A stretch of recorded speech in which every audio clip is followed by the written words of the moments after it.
told on my mom's married boyfriend and ruined my life. Update 1.5 years later. Original post. My mother started having an affair with a married man, Bruce, over 10 years ago. My dad left her over it, but she stayed with Bruce with the promise of him divorcing his wife soon. Spoiler alert, it never happened. After 10+ years of knowing my mother was the other woman, and after stalking Bruce's wife's socials, I couldn't take it anymore. He's a creepy man that no one in my family can stand, including my 3 other siblings. We've been tasked all these years to keep her dirty secret and treat Bruce as if he's not an adulterer. I took one for the team and sent some anonymous emails out to some contacts I found through the social media. Bruce's wife responded to me and asked to speak, as she had no idea any of this was going on, which I highly suspected despite Bruce's lies all these years. So I sat down and phoned her. We talked for almost 3 hours. She's a nice woman who was nothing but kind to me. She's been married to Bruce for 30 years and had no idea he had a double life. His job allows him to travel frequently. I answered all her questions. During this conversation, I knew my relationship with my mother was over. I knew the details would get back to her and would point to me. Bruce's wife thanked me over and over and shared she would be divorcing Bruce once she got her finances in order. It was a very emotional conversation, and I'll never forget the sound of her cries as I told her all the details. The next day, I was completely cut off from my mother. I had no way of contacting her, and shortly after that, the harassment from members of my family came flooding in. Messages of disgust toward me and support towards my mother. Everyone turned on me and will no longer speak to me.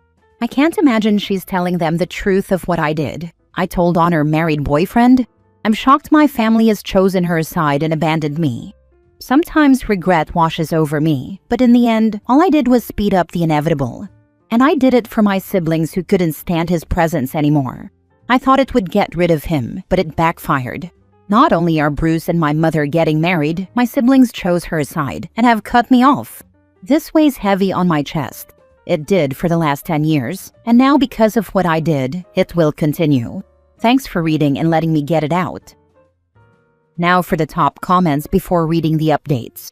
You did the right thing, although you maybe should have anticipated this would speed up the process on Bruce and his wife getting a divorce. Your mother got what she wanted in the end, so she should be thanking you. For the best though, she broke up your family by her selfish actions and chose a crappy man over her kids. You probably would have ended up going no contact with her anyway. True. Not sure why mom's so upset about this all being exposed. Like, girly, you've been with a married man for 10+ years. Clearly you aren't that ashamed. Why isn't your mother happy about what you did? She finally got the man that will cheat on his wife. She feels I betrayed her, I'm sure, and I've jeopardized her lavish lifestyle with him. Well, it's only going to go downhill from here. As the old folks say, the way you get them is the way you lose them. Your mom has to know if he cheated on his wife of 30 years for the past 10, he will damn sure cheat on her. So get you some popcorn, sit back and watch that show unfold. She will regret her actions then. Did it really ruin your life though? I mean, if members of your family are harassing you and supporting your mother because you told your mom's boyfriend's wife that he's been cheating on her for the last 10 years with your mom, then I think that they are trash people who aren't worth your time. You aren't wrong. It's just hard to have everyone hate me so abruptly. Hey, I've been there and it is hard. You will be okay, and as more and more time passes, it'll become clearer and clearer that you are better off without them in your life. It could still be painful even after that realization, but you need to remind yourself that it was the right thing. Plus, you won't have this weighing you down so much in a bit more time. Yes, it's even heavier right now, but it will get lighter once the waves pass. Just hang tight to your morals and keep the path. You've got this. Now for the updates. Thank you to all the supportive comments. I have a few people in my corner rooting for me, but these comments have been comforting and therapeutic. With the number of family members who turned on me, I truly started to worry I was the problem and had made a mistake. To answer some questions, money is a huge factor in all of this, which is why my mother and siblings are so angry and not thanking me. I am my mother's oldest daughter. Only my youngest sibling lives with her. We are all adults. I have 2 young children my mother has thrown to the curb for Bruce. They will never know who she is. I am in contact with a wife. She is a lovely woman who is aware of how this all unfolded and has been so kind to me. I like to think that in another life we would be friends. I've spent a lot of time putting together proof for her so she can get what she deserves out of the divorce. Keeping in touch with the wife angered Bruce and my mother so much that they told my family I was harassing the wife, which fueled the fire even more for my family to hate me. To the few that have commented I should have minded my own business, I wish this never was my business. What a laugh. Mini update 2. My family still won't talk to me. It's been almost 6 months of no contact from my mom. I have tried many times to reach out. As far as I know, Bruce and my mother still want to get married, and they are waiting on their divorces. I talk to Bruce's wife monthly, who is still devastated by all of this, and she continues to be nothing but kind to me. She's expressed her desire to meet me in person to thank me. She hired a forensic lawyer and found 22 hidden credit cards. I helped her build a timeline with all the evidence I had, so she'll be getting what she deserves from the divorce. It's been hard without my family, but I have to hold on to the fact that I helped this stranger and stayed true to my own morals. I know I did the right thing. Now for the last update 14.5 months later. It has been 18 months since I blew my family life up by tattling on my mother for being the other woman for 12 plus years. 18 months of a smear campaign against me that has turned all of my family, except one sister, and close family friends against me. Even my grandparents who basically raised me. Bruce's wife and I still keep in touch every few months. She has gone through way worse than I have. Her life was a lie, and she struggles daily to comprehend everything that has happened. I feel so much shame that my mother is half responsible for this woman's heartbreak. She has still been nothing but kind to me. The big question that remained unanswered for 18 months, why did my family alienate me? What lie did my mother and Bruce tell that made them not even give me a chance to speak? The truth is that I told on my mom's married boyfriend and blew up their vacation mode relationship. But we all know that couldn't be what she was telling people. Every night I would lay awake wondering what it was that was said about me. And I finally got the answer a year and a half later. My mother told everyone that I was a drug addict, that I was cognitively affected by drug use. None of you know me, but I am not a drug addict. My family believed that lie without question, because who would lie on their own child like that? She had to say a lie so far from the truth that no one would question her. So there it is. The damage is done from all ends. My family thinks I'm a drug addict, and I'll never forgive my family for believing that and turning on me. I pled with so many of them. I sent them the entire story from start to finish, and no one broke and came to my side. I will never forgive my mother. So much has happened these past 18 months, and it's all her fault. She almost broke me. But thankfully, I have an amazing family of my own I created. A husband, 2 daughters, and amazing in-laws. My sister and I have never been closer. We are healing together. The only thing I wish now is for my mother to stop smearing me. My husband deployed for 6 months, and she actively lied about me to people who would come and help me during that time to try to isolate me further. There is no limit to her mental torment. My mother will always be my biggest bully. Going no contact with a narcissistic parent is so hard. Don't let any old hag out there tell you it's their first time living too. It's your parent at the end of the day. I am her child, and she chose an ugly, balding man over me and 2 amazing granddaughters. It will always be her loss. Thanks again for letting me get it off my chest. Hope you have 2 choices. 1. Expose her with evidence that what she said and did was a big fat lie to cover her adulterous relationship as the side woman. She was for 12 plus years, and that is the reason your parents divorced. Also, expose that she invented this story just to get back at you for uncovering the truth to Bruce's wife, with evidence supported and exposed to the community. Or 2. Just don't give a damn about her and all those people who chose to believe her side, even knowing you and who you are. This means that all those people are not worth the effort to have them in your life, grandparents included.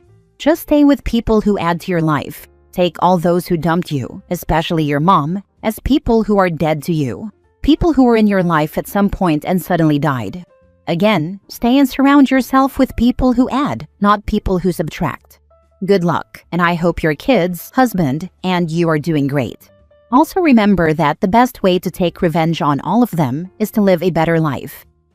I had a family friend harassing me about 5 months ago, sending me messages on every social platform, telling me I needed to get my head out of my behind and make things right with my mother, and how horrible I was for how I treated her. I couldn't take it anymore, so I posted the screenshots on my socials for everyone to see, and it honestly made things worse for me. A lot of family thought I was causing drama by doing that, so I have been going with option 2. Thank you for your kind words. I do not blame you for having resentment against your family members who abandoned you like that. Do you still have a relationship with your father and his side of the family? My father was upset at me at first because it caused a lot of headaches for him. He and my mother were only separated, not divorced. He didn't want to give up his pension, and he was also told the false version. So it honestly took about a year to get him to truly understand the truth. We've never had a great relationship, but we are growing closer now. Next story. My brother lost his job as a doctor, and he is angry that I will not let him move in with me. I told my brother he cannot move into my home, and he is angry with me. But there is no way it can happen. My brother is a doctor, or was a doctor, I guess. He lost his job and is being investigated for fraud. I'm not a doctor, so I will try my best to explain what has happened. In my country, the healthcare system only allows a medication called semaglutide to be covered for diabetes. The cost is not covered for anything else. If someone wants semaglutide for another reason, they have to pay for it themselves. There is no way to have the cost covered. There was a test that doctors like my brother did for diabetes. I do not know what the test is called. The person had to stop eating and drinking, then go to the doctor's office and get tested. Then they had to drink a special liquid and get tested a second time. My brother told his patients to eat before the first and second test. This would give results that showed the person had diabetes, which allowed them to get the costs for semaglutide covered by the healthcare system. I don't know how my brother was found out. I know some of the people ended up in the hospital, but I am not sure exactly how what my brother did was discovered. He has already been told he cannot be a doctor in our country again because he misused a prescription medication. He has lost his job as a doctor too. He is being investigated for fraud against the healthcare system. He wants to come live with me. He would not be working and would expect me to pay for everything, as well as let him stay with me for an undetermined length of time. I said no, and now he is angry with me. But it would not work out. I live in a studio, so there is no room. I make enough money to look after myself, but not someone else too. My parents live in a retirement community and are on fixed pensions. Our grandfather lives in assisted living care, so none of them have the money or space to help my brother. He says I am the only one who can help him. When I said no, he got angry with me and called me a bad sister. He says he used all his money for his legal problems and that I must help. My job is an electrician, but I also work as an auto mechanic once in a while for extra money. It is enough for me. My brother said I can do more auto mechanic work when he lives with me, but I do not want to do this. I do not think this is my responsibility, and I am angry that he would ask this of me and blame me for his problems. Thank you for reading. He was probably found out because when those people ended up hospitalized and they checked hemoglobin A1C levels, they figured out pretty quickly, in addition to regular glucose testing, that those patients never had diabetes in the first place. Patients probably ratted him out too, telling how your brother helped them cheat the system, and he was reported. Just wondering, do you think this medication might have been requested to help with weight loss? Yes, this was the reason why those people wanted to be prescribed semaglutide. My brother was allowed to prescribe it to them to lose weight. It's just that the healthcare system would not cover the cost of it. I'm sure he knows enough people to crash with, but you two know he would never leave your studio again. So yeah, don't let him in. You don't have the means to support him. Most of his friends in the medical field would be avoiding him like the plague. He will be facing serious misconduct allegations for coaching patients on how to manipulate test results. It sounds like he worked in a country with socialized medicine, so he would also be in deep trouble for falsely claiming patients were eligible for subsidized medications and prescribing inappropriately. I'm so curious about what country you're from. Electricians make a killing in my country. But to your actual topic, you're doing the right thing. Your brother messed up. He has no one to blame but himself. And those drugs aren't even that safe. They reduce bone mass and are lawsuits waiting to happen on the other side of this. Your brother now has to figure out his next move, and if he stays with you, he will likely not bother until you throw him out. I earn more than enough to look after myself. If I want something expensive, like a trip, I can do auto mechanic jobs to earn extra money. I like both kinds of work, but none of this means I am able to look after another person for an indefinite period of time. Last story. I didn't go to my sister's funeral. She took her life when I started a new one. I've been carrying a lot of mixed emotions lately, and I needed to get this off my chest. In 2022, I, 23 female, booked a one-way flight to Ireland. After years of working and saving, I found a job abroad and thought it would be a way to break away from my family and hometown after enduring years of abandonment and abuse since childhood. I had gone no contact with my family and was ready to start over. I knew staying in that environment any longer would destroy me. The day I landed, I got the call. My older sister, 28 female, had taken her own life. She had attempted it before, first in high school after running away from home and again in her early 20s. Her pain was chronic and visible, but no one really saw her. I had been warning my family for years that this might happen. I begged them to stop mistreating her, to stop ignoring the emotional distress we were both drowning in. They never listened. We weren't close, not because I didn't care, but because our family dynamics didn't allow space for closeness. We were both just trying to survive. The dysfunction made everything tense, distant, and fragile. Still, she was my sister, and she didn't deserve what she went through. I didn't go to her funeral. I couldn't sit among the same people who made our lives hell, now acting heartbroken. I couldn't watch them cry over her death after showing her so little compassion in our lives. I knew I'd fall apart if I did. People judged me, said I should have gone. I tried to speak up, I just couldn't save her. And I couldn't go back and pretend for the sake of appearances. Now I'm grieving in silence, with guilt, rage, and heartbreak tangled together. I got out. She didn't. That truth haunts me more than anything. 2 years later, I'm still trying to figure it out. Don't feel bad about missing her funeral. Funerals are for the living, not the dead. You can find a proper way to celebrate the life of your sister. As for anyone who says anything about you not going, don't listen to them. They either don't know the background or are part of the problem. The first you can explain if you feel like it. The second, don't waste your time trying to explain. Please gray rock your family, who are pretty obviously abusive.